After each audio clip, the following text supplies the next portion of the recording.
Praise the lord. మీ జీవితంలో అనేకమైన సమస్యలు, పోరాటాలు, శోధనలు కలుగుతున్నప్పుడు వాటిని చూసి కృంగిపోతున్నారా ప్రియ దేవుని బిడ్డ? ఇంక నేను భరించలేను, నా వల్ల కాదు, నేను ఇంక ముందుకు వెళ్ళలేను అనుకుంటున్నారా? అయితే ప్రభు ఈరోజు మనందరితో కూడా మాట్లాడుతున్నాడు. కొరింథీయులకు రాసిన మొదటి పత్రిక 10వ అధ్యాయం 13వ వచనం చూసినట్లయితే, దేవుడు నమ్మదగిన వాడు, మీరు సహింపగలిగినంత కంటే ఎక్కువగా ఆయన మిమ్మును శోధింపబడనీయడు అని. నిజమే ప్రియ దేవుని బిడ్డ, మీరు సహించగలిగినంత కంటే అధికంగా దేవుడు మిమ్మల్ని శోధించడు.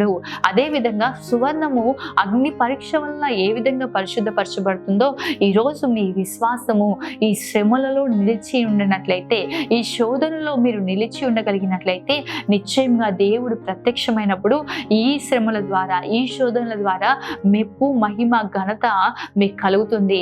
అదేవిధంగా శోధనను తప్పించుకునే మార్గాన్ని కూడా ప్రభు నీ ఎదుటే ఉంచి ఉన్నాడు ప్రియ దేవుని బిడ్డ. కాబట్టి సమస్యలను చూసి, శోధనలు చూసి భయపడకు.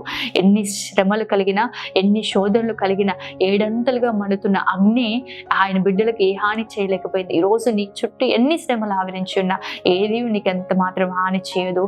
ఆ శ్రమే నీకు మెప్పును కలగచేస్తుంది. ఆమె గాడ్ బ్లెస్ యు.